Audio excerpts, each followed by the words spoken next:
Boa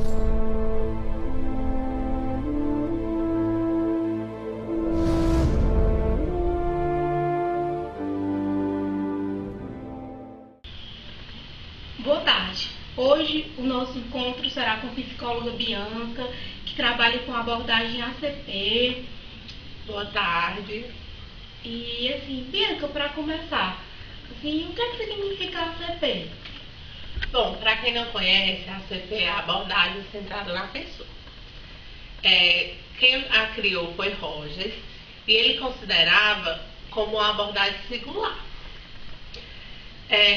Inicialmente, na sua primeira aplicação, era nomeada como terapia centrada no cliente e constituía na facilitação do crescimento pessoal e saúde psicológica do indivíduo numa psicoterapia pessoa a pessoa. Esse primeiro modelo era considerado não diretivo, mas atualmente ele é considerado uma proposta terapêutica libertadora. Ótimo. E nessa abordagem, existe algum método? Como que é feito o processo terapêutico? Assim, a gente não diz que possui um método, não existe um método. Ele vai tomando forma de acordo com a demanda. Esse método é introjetado, na verdade, pelo terapeuta para conduzir a psicoterapia.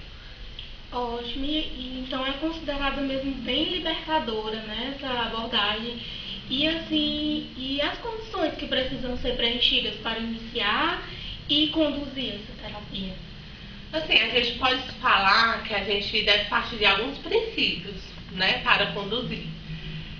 Como, por exemplo, que o cliente possui uma forte tendência a se tornar-se maduro, socialmente ajustado, independente, produtivo, e a gente deve confiar nessa perspectiva, que a gente chama, assim, tecnicamente, de uma tendência atualizante. Deve-se também partir do princípio que o indivíduo é basicamente responsável por si e desejar que ele mantenha essa responsabilidade. O conselheiro deve possuir uma aceitação que envolve não possuir uma aprovação e nenhuma desaprovação. Desta forma, o terapeuta ele é visto como um facilitador do processo. Ok. E assim, para fechar esse primeiro momento, existe uma equação perfeita ou esperada para que se tenha um processo terapêutico perfeito? Assim, é complicado a gente falar que existe uma equação perfeita, mas podemos dizer que essa equação perfeita seria da autenticidade, mais a empatia e consideração positiva, que equivalem a uma terapia bem-sucedida. Em outras palavras, eu posso falar que a percepção que o cliente tem dessa autenticidade, da compreensão empática e da consideração positiva incondicional do terapeuta, que o terapeuta representa, para o cliente, que se daria uma terapia bem-sucedida. Assim, mais resumidamente, quanto mais o terapeuta é percebido pelo cliente como sendo genuíno e como tendo uma compreensão empática e consideração incondicional por ele, maior será o grau de mudança construtiva na personalidade do cliente. Ótimo. E assim, você trouxe relatos, né, exemplificando. Na verdade, eu trouxe relatos de alguns clientes meus, que eu trabalho dentro da ACP, e agora a gente vai mostrar e depois eu vou comentar um pouquinho em qual momento da terapia ele se encontrava dentro do depoimento. Ok, então vamos ver esse depoimento e depois você relata sobre o caso. Eu procurei a ajuda do terapeuta porque eu estava me sentindo muito desorganizada. Não estava conseguindo mais exercer minhas atividades diárias, não tinha mais interesse em sair com os meus amigos, não procurava mais cuidar da minha aparência e estava me prejudicando muito na vida pessoal e na profissional. Quando eu comecei a participar da terapia e no decorrer dela, eu senti logo uma diferença. Já comecei a voltar às minhas atividades, comecei a escrever de novo e a trabalhar. Voltei a cuidar da minha aparência e a sair com os meus amigos. Eu acho que me ajudou bastante na terapia foi a aceitação do meu terapeuta, sem julgamentos. Então agora eu posso ir em frente e me aproximar de novo das coisas, agora de forma mais sensata. Então, Bianca, após esse depoimento, o que você nos relata sobre as considerações desse caso? Nesse caso, ela era uma paciente muito nova, né? Ela tinha apenas 21 anos. Ela estava terminando uma graduação de um dado curso, né? De um determinado curso. E ela se apresentou a mim com bastante desordem das suas percepções em relação aos seus sentimentos, os seus comportamentos também estavam alterados. A gente viu uma desorganização muito grande desse self dela. E a gente sabe que o self é um fator fundamental para a constituição da personalidade. Então, na medida que as percepções dos sentimentos vão mudando, o comportamento, consequentemente, também vai mudar. E foi isso que a gente pôde perceber no decorrer do processo, né? E, inicialmente, quando ela veio me trazendo esses depoimentos de desorganização, né, que reafirmavam isso para mim, como, por exemplo, que ela não estava mais cuidando da própria aparência, não gostava de sair com os amigos, gostava de ficar só, que preferia ficar só. Eu poderia, baseado em algumas referências externas, eu poderia ter uma postura de tentar rotular ela em determinado quadrante. Mas, porém, baseado na CP, eu procurei ter uma postura empática e sempre acreditando nas potencialidades dela, que ela sim, tinha capacidade de atualizar-se e mudar os seus comportamentos a partir dessa mudança de percepção. Eu acredito que foi isso que ajudou bastante no processo terapêutico, para que eu conduzisse de forma positivamente. Isso, sua fala realmente fez muito sentido com o depoimento da sua cliente. Nós percebemos mesmo a mudança, o progresso da terapia. Agora vamos dar início ao próximo depoimento da sua cliente.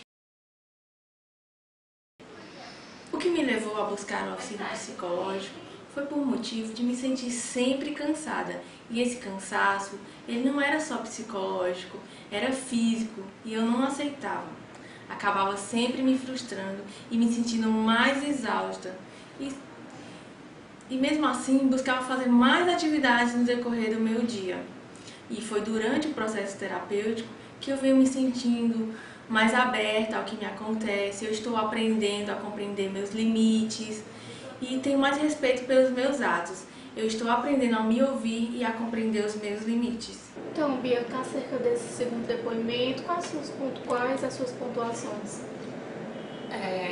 Assim, essa minha segunda paciente, ela também era jovem, só que ela se apresentou com uma queixa de cansaço físico muito grande.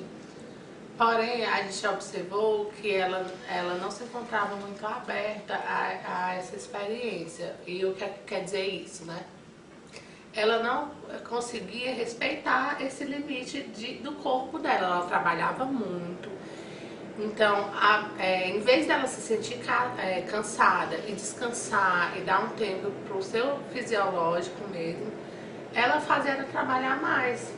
Então, ela não conseguia estar aberta a essa experiência que ela estava tendo, a forma com que ela estava experienciando, né?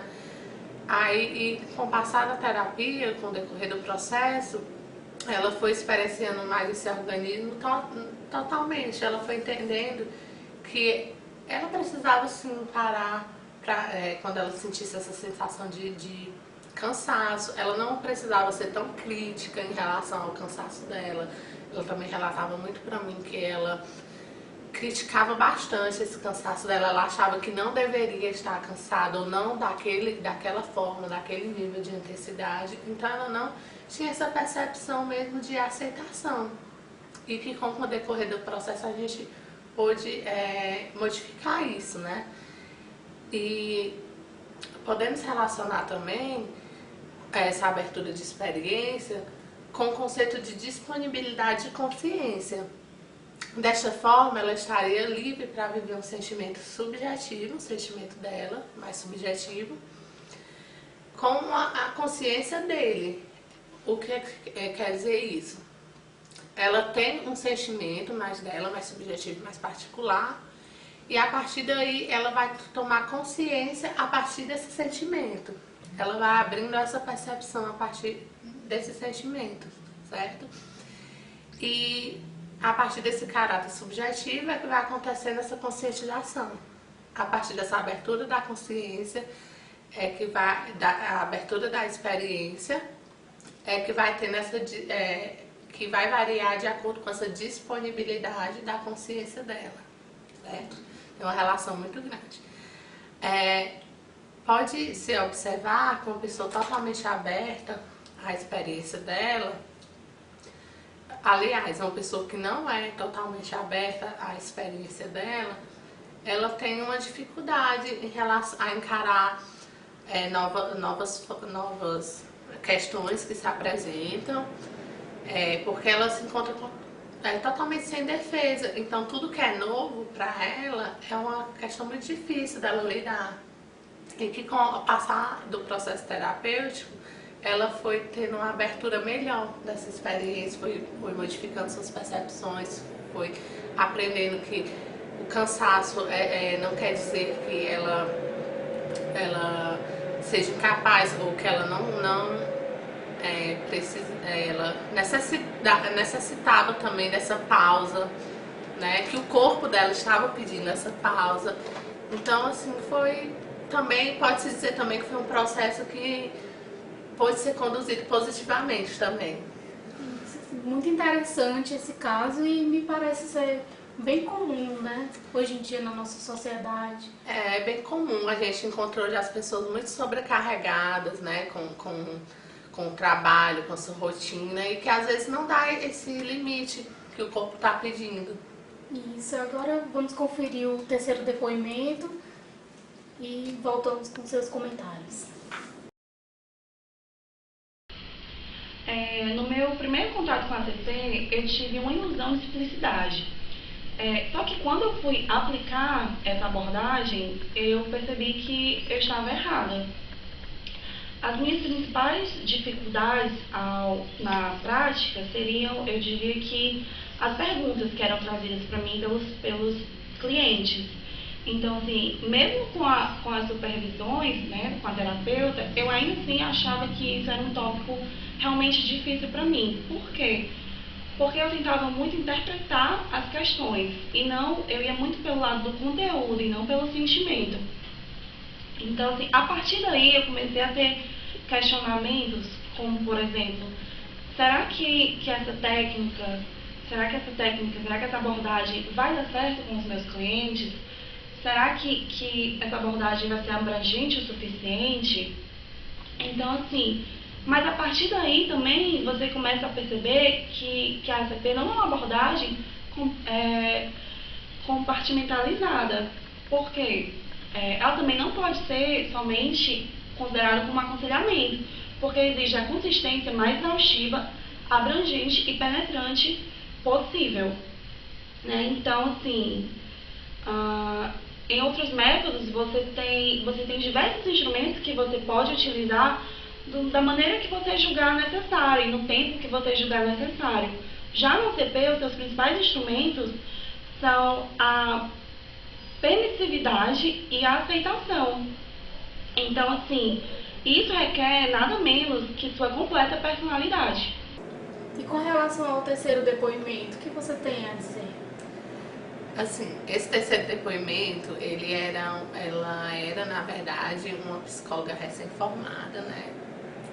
Que ela estava tentando trabalhar com essa abordagem da ACP. Mas foi um caso que eu supervisionei, né?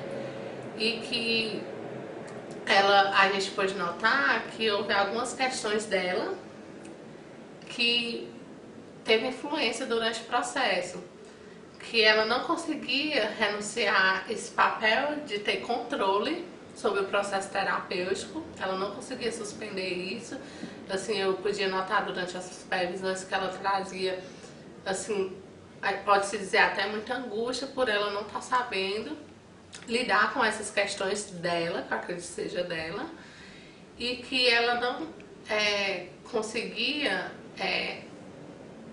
ter uma preparação maior para aceitar que o mundo de cada um é único e que ela não poderia querer ter respostas prontas para as perguntas que eram trazidas pelos clientes dela, né? E que para aceitar esse lugar, o terapeuta precisa renunciar às suas próprias questões e começar a confiar na consciência presente e do que realmente eles são, confiar nessa potencialidade, confiar na fluidez, porque isso é muito subjetivo, varia de cliente para cliente. Então eu vi que era questões dela, de querer controlar, de querer estar ali procurando respostas que não cabia a ela dar, né? Não cabia a ela respondê-las. E que basicamente foi isso. Obrigada, Bianca, pelas suas elucidações e obrigada também aos depoimentos, aos seus clientes que se disponibilizaram. E por hoje é isso e até o nosso próximo encontro. Eu quero só colocar mais uma questão, que esses depoimentos eu pedi autorização, certo? Para os meus clientes, todos eles autorizaram, né, a exibição desses depoimentos com finalidade didática. Certo. Obrigada e até o próximo encontro que falaremos sobre Gestalt.